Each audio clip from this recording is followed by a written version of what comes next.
Novel عشق آتش episode 30۔ Maleeha پر بے حسی کی کیفیت طاری تھی۔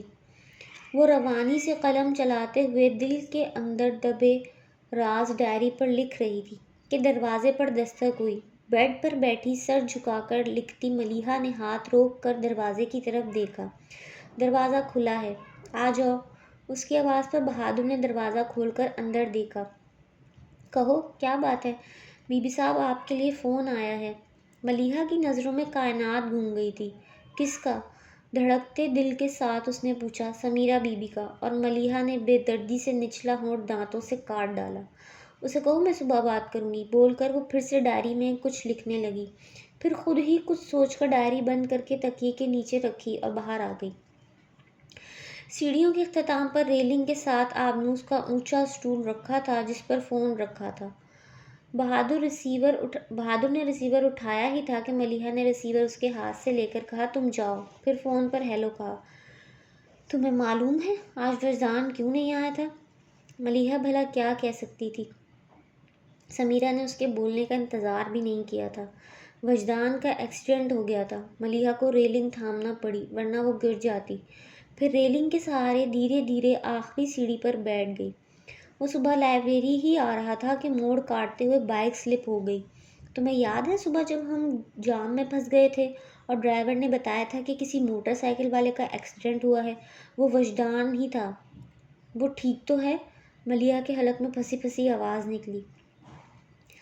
ہاں ٹھیک ہے، شکر ہے۔ ملیحہ نے بے ساختہ شکر ادا کیا تو سمیرہ پوچھنے لگی، اب تمہارا کیا فیصلہ ہوگا؟ میرا فیصلہ؟ اس نے گمسم سی سرگوشی کی۔ تبھی وجدان نے سمیرہ کے ہاتھ سے ریسیور لے لیا، مگر ملیحہ کو بولتا سن کر چپ ہی رہا جو کہہ رہی تھی، فیصلہ کرنے کا اختیار کبھی بھی میرے پاس نہیں رہا۔ میرے فیصلے کا کیا پوچھتی ہو؟ فیصلہ تو ہو بھی چکا، اب تو بس عمل کرنا باقی ہے، اور میرے پاس کوئی راہ فرار نہیں۔ اگر کوئی تھی بھی تو اب نہیں رہی۔ جانتی ہو ہادی بھائی نے مجھ سے کیا کہا؟ اس کی آنکھیں یکدم ڈبڈبا گئیں۔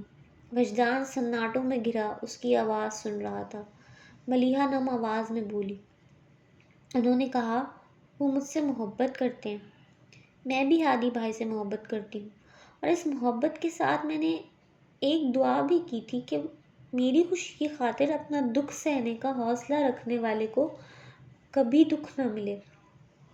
اگر میں ابھی جا کر ان سے کہوں کہ مجھے وجدان کا ساتھ بخش دیں تو وہ زمانے سے لڑ جائیں گے، مگر میں اس شخص کا ساتھ چھوڑنے کا حوصلہ کہاں سے لاؤں جو مجھے ساتھ چھوڑ کر جانے کی اجازت دے رہا ہو؟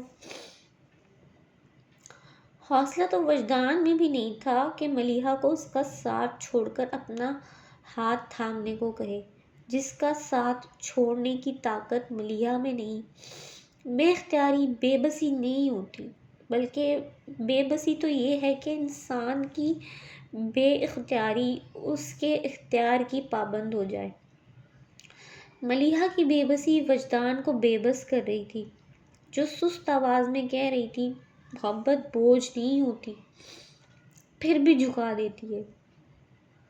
میں جھکتی جا رہی ہوں۔ ہادی بھائی نے میرے کاندھوں پر محبت کا بوجھ اتنا بڑھا دیا ہے کہ میری پیشانی زمین سے جا لگی ہے۔ میں نظر نہیں اٹھا پا رہی، سر کیسے اٹھاؤں؟ اور وجدان؟ اس کی آواز میں درد گھل گیا۔ جب ملا تھا تو سوچا بھی نہیں تھا کہ یہ شخص میرے دل کا درد بن جائے گا۔ وجدان کے اپنے دل میں درد اٹھا تھا جسے محسوس کیے بغیر وہ کہے جا رہی تھی، اگر 24 گھنٹے پہلے کوئی مجھ سے پوچھتا کہ تم وجدان سے محبت کرتی ہو تو میں کہتی ہاں، میں وجدان سے محبت کرتی ہوں۔ لیکن اگر اس وقت کوئی مجھ سے یہ سوال پوچھے گا تو کہوں گی میں وجدان سے محبت نہیں کرتی۔ وجدان کو لگا وہ سانس نہیں لے پائے گا۔ مجھے وجدان سے عشق ہے۔ وجدان کو لگا وہ اب کبھی سانس نہیں لے پائے گا۔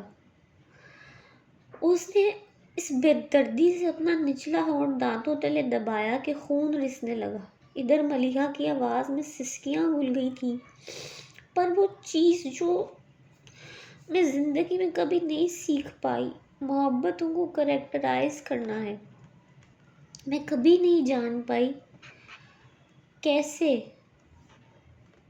کیسے کسی کی محبت کو سب سے اوپر والے خانے میں رکھتے ہیں اور کسی دوسری محبت کو نیچے والے خانے میں. مجھے بس محبت کرنا آتا ہے اور میں نے بابا جان سے، ہادی بھائی سے اور وجدان سے محبت کی، مگر جب نبھانے کی باری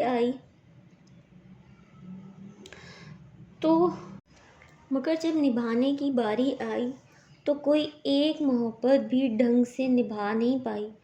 اس کی آواز سسکیوں میں ڈوب گئی. کھنچے ہوئے چہرے کے ساتھ وجدان کی گرفت ریسیور پر سخت ہوتی جا رہی تھی. بے بس سی آواز ابھری، کاش میری زندگی میں ایک معجزہ ہو جائے. میں آنکھیں بند کر کے کھولوں تو سامنے وجدان ہو.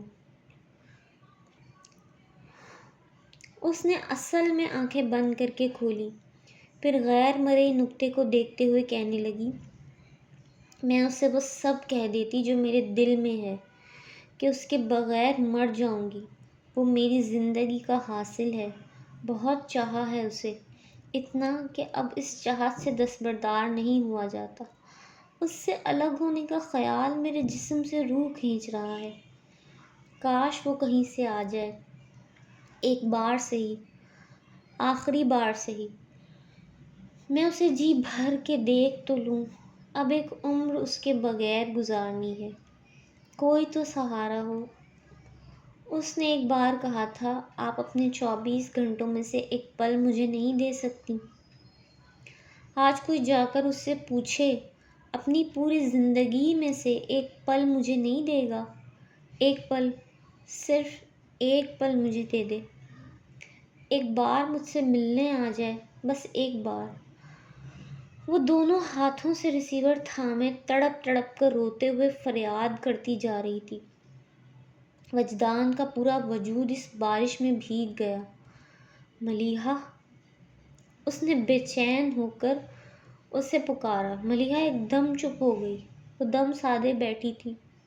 وجدان کی آواز پہچاننے میں اسے ایک سیکنڈ کی دیر نہیں لگی. کچھ دیر پہلے وہ کہہ رہی تھی کہ وہ وجدان کہیں سے آ جائے، اور اب جب وہ اس کی آواز سن رہا تھا تو ملیحہ سے کچھ بولا ہی نہیں گیا. اس نے چند لمحوں کی خاموشی کے بغیر چپ چاپ ریسیور کریڈل پر ڈال دیا. آفاق وجدان کے تناؤ بھرے چہرے کو دیکھ رہا تھا جو لب بیچے خاموش بیٹھا تھا. نہ جانے ملیحہ کیا کہہ رہی تھی کہ ریسیور پر اس کی گرفت سخت ہوتی جا رہی تھی. ضبط کی کوشش میں اس کی آنکھیں دہکنے لگی. پھر ایک دم ہی اس نے بے قراری سے ملیحہ کا نام لیا اور کچھ پلوں کی خاموشی کے بعد جب ملیحہ نے لائن ڈسکنیکٹ کر دی تو وجدان نے فون رکھ دیا. ملیحہ کیا کہہ رہی تھی؟ آفاق نے پوچھا تو وہ تھکے تھکے سے انداز میں مسکراتے ہوئے بولا، ملیحہ اتنا حق تو رکھتی ہے کہ مجھے سولی پر لٹکا کر سانس لینے کی سزا سنا دیں.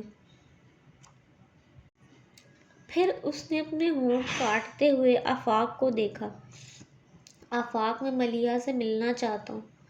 ملیحہ نے فون رکھا اور ریلنگ کا سہارا لے کر آہستہ سے اٹھی اور اوپر کمرے میں آ گئی، اور چلتے ہوئے اس نے بالکنی کا دروازہ کھول دیا.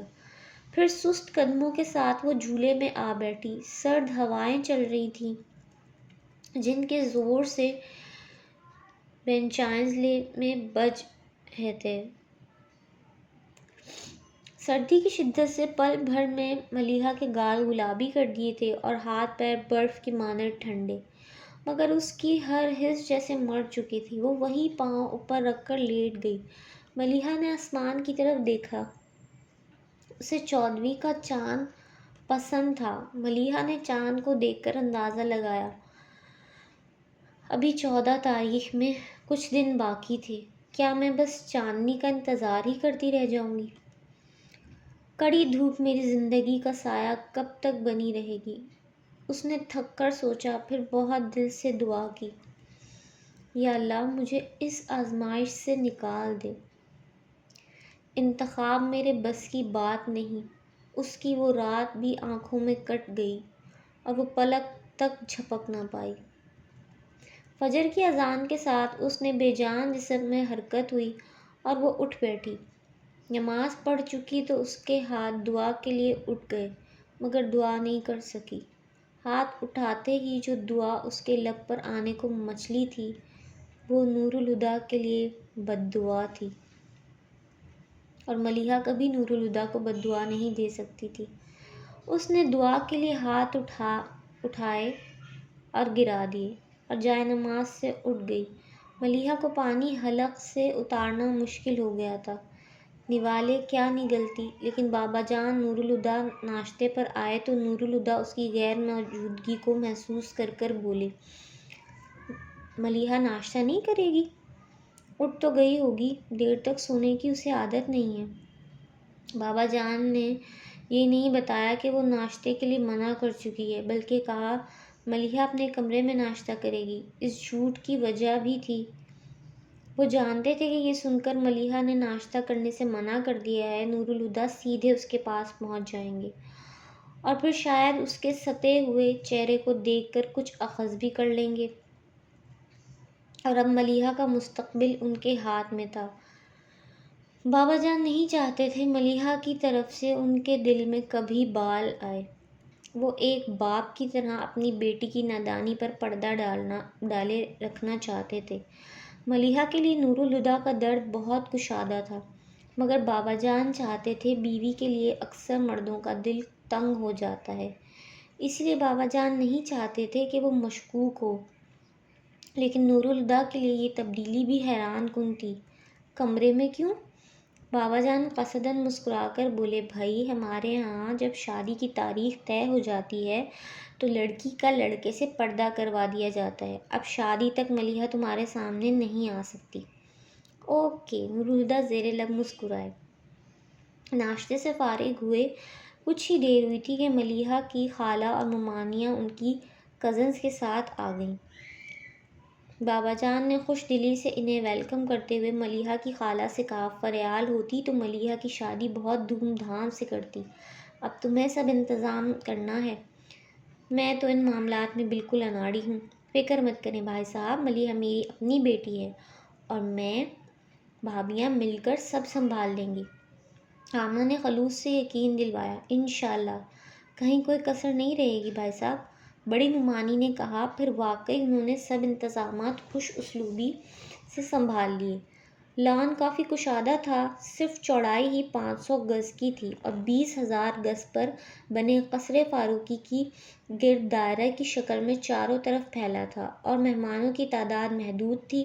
افتخار حسن اور منیر حسن کے خاندان اور آمنہ کی فیملی کے علاوہ گنے چنے کچھ خاص ہی لوگ تھے، اسی لیے ڈیسائیڈ ہوا کہ فنکشن قصر فاروقی میں ہی ارینج کیا جائے گا۔ مہندی کا دن آ گیا، مگر ملیحہ کی حالت میں کوئی فرق نہیں آیا۔ اس کے احساسات پر برف جم چکی تھی، شام ڈھل چکی تھی اور قصر فاروقی جگمگاتی روشنیوں سے بقیہ نور بنا ہوا تھا۔ پیلے کاٹن کے سلور گوٹا لگے شلوار قمیض میں ملیحہ کے کانوں میں موتیوں کے بالے جھول رہے تھے۔ دونوں کلائیوں میں بھر بھر کر پہنی کانچ کی چوڑیوں کے آگے موتیے اور گلاب کے مہکتے گجرے اس کی دودھیائی کلائیوں میں سجے تھے۔ اس کے لمبے بالوں کو موتیے کی لڑیوں سے گوندھ کر چوٹی کی شکل میں سنوارا گیا تھا۔ کاٹن کا پیلا دوپٹہ اس نے سر پر اوڑھ رکھا تھا۔ لڑکیاں اسے اپنی ہمراہی میں لیے کمرے سے باہر آئیں، جو 2 دن سے اس کی مستقل قیام گاہ بنا ہوا تھا۔ سیڑھیاں اتر کر ہال کے باہر والے دروازے سے ہوتی لان میں آ گئیں۔ ملیحہ کو نور الہدیٰ کے برابر میں بٹھا دیا گیا۔ لڑکوں نے اپٹن کا کھیل شروع کر دیا، مگر لڑکیوں کو اپنے کپڑے بہت عزیز تھے۔ وہ اس کھیل میں شامل نہیں ہوئیں اور گانے گاتی رہیں۔ سارے لڑکے سفید کاٹن کے شلوار قمیض پہنے ہوئے تھے، جن کا حال اب بے حال ہو چکا تھا۔ وہ اپنے چہرے ہی رنگنے میں لگے رہے۔ کسی کو ملیحہ کے برابر بیٹھے اس تماشے کو دیکھ کر ہنستے نور الہدیٰ کا خیال ہی نہیں آیا۔ خود کو بچاتے جنید کی نظر ان پر پڑی تو وہ چلایا، بھائیو اسے کہتے ہیں بیگانی شادی میں عبداللہ دیوانہ۔